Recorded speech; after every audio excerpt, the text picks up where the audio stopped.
This video is how to put a grid onto your white paper. So again, even if your reference is vertical, go ahead and turn yours to be landscape or horizontal just for this video so that you're following along with me and you don't have to worry about your measurements being different. So for this video, you need a ruler. Remember, they're over by the place where you keep your folders. You need a regular pencil, and then you need your animal mashup reference.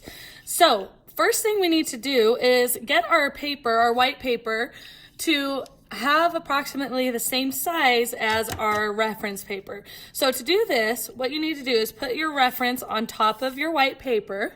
Let's go ahead and do that. And try to have it centered so the borders look fairly even. And then very carefully and lightly trace your animal mashup reference. It is going to be a little tricky because the animal reference paper is so thin. But go ahead and work your way around to get a rough border onto your white paper from your animal mashup reference. If it accidentally slides out of place, just try to put it back where it was the best you can. And then you're good. So if you're still working on that, pause the video right now. If you're ready to move on, you can let it keep playing. So when we remove the paper, we have this really light border drawn. It should be light. Hopefully you didn't draw too dark. If you drew really dark, I recommend you flip over to the back side and try again. So when we draw our grid, we're drawing inside this area. So we're going to ignore these borders. We will erase this all in the end, but we're going to ignore these borders for now. So from here, we are going to put the same grid that's on our reference onto this white paper. So that's a 1-inch grid. So line up your ruler across the top of your paper. So again, your paper should be going landscape right now. So it's wider than it is tall. 0 is on the left side. And very lightly make marks at every number. Now, keep in mind, you shouldn't push too hard at all because we wanted to make sure we can erase all these grid lines at the end. We want a nice, neat drawing, so we want to erase the grid lines. So make a mark at every single number. If you are done with that, you can let the video keep playing. If you're not done, pause the video so you can catch up. Then what you need to do is drag your ruler to the bottom, make sure 0 is still on the left side. Again, my ruler is lined up to my border, not my edge of my paper, but the edge of the border. Make a mark at every number again, very lightly. I'm hardly pressing at all with my pencil. Once you have all those lines marked out, let the video keep playing if you're ready. If not, pause it. The next step is to line up your marks vertically, and then very, very, very lightly drag your pencil to connect your marks. Again, lighter the better because we want to be able to erase these at the end. So keep connecting your marks all the way across and very lightly dragging your pencil to connect those.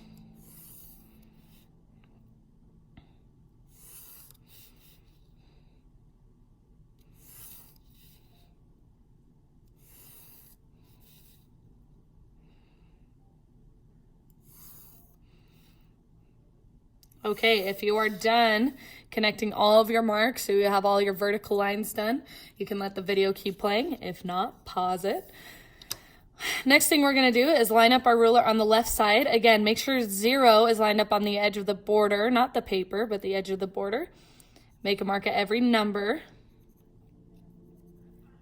And so that your last mark is the number 8, and then you'll have a little bit of extra space, just like we had extra space on the edge of your reference.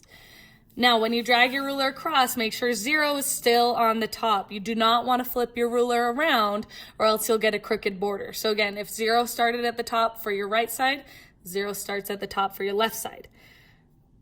Make sure it's 0 lines up with the edge of the border, not the paper. Make a mark at every number. Okay, if you're done marking every number, let the video keep playing. If not, pause it till you're caught up.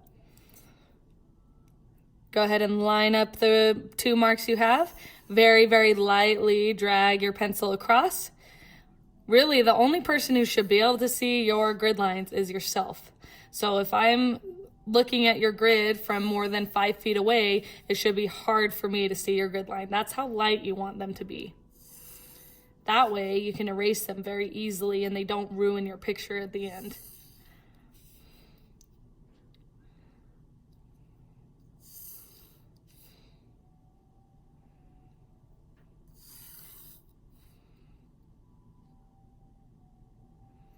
Okay, so when you are done, you should end up with a bunch of spaces that are all even. They're all 1-inch spaces. Last thing we're going to do is label your grid on your reference and on your white paper. So first thing we'll do is on your reference, so you can see it drawn darker. Because on our reference, remember, this gets thrown away when we're done with our drawing, so we're good to draw really dark on this. So we're going to label it this way. Make sure you match your labeling exactly how I'm labeling my reference, okay? Match your labeling exactly how I match mine, or else you're gonna be confused. So, in the very upper left corner, I want you to just draw an X through that box. In the upper left corner, draw an X through the box. Make sure your reference is going landscape, not vertical, just because it's going to make it easier for you to follow along with me. It's okay, your drawing can still end vertical, just make sure it's going landscape just for this demonstration. So our upper left box has an X, so we're not worrying about that box. From here though, we're going to label with the alphabet going left to right. So A, B, C, D, E, F, G, H, I, J. Now, if you happen to have some of your animal in one of these spaces, that is okay. Still label it how I label it here, and you'll be just fine. Like, for example, let's say my puffin's head was actually up here and it intersected with this. It's okay. Just label it just like this. Now, down the left side, we're going to label it with numbers. 1, 2, 3, 4, 5, 6, and 7. And we're going to ignore this little half row. Okay, so again, you have A through J going across the top, 1 through 7. If your numbers and letters do not match mine exactly, you did something wrong, so fix it. Now, when you're done with that, let the video keep playing, and go ahead and line up your white paper the same direction as your reference paper. So just like we did here, make sure that small row is on the bottom. And we're going to label this the same way we just did our reference, but we got to make sure we draw lightly, because remember, we're going to erase this extra stuff at the end. So put a little light X in the very upper left box, very light X in the upper left box, and then we do the alphabet across the top, so it should match. A, B, C, D, E, F, G, H, I, and then J. Perfect. I ended with J, ended with J. Then I go numbers across the side. 1, 2, 3, 4, 5, 6, 7. Ended on 7, ended on 7. I'm golden. And then, like I said, we're ignoring that little half row. From here, you're ready to start drawing. Just like I demonstrated in class, make sure you go square by square, space by space. So like here, my animal starts in 2A. So I go to 2A right here, and I'm matching that square the best I can, getting the major landmarks.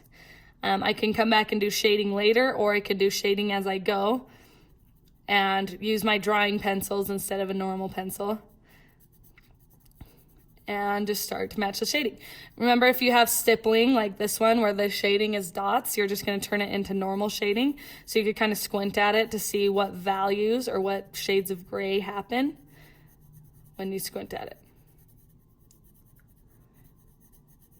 Okay, and then you keep on going. So now's the time for you to continue on with your project. And remember, you can call me over if you need help at any time.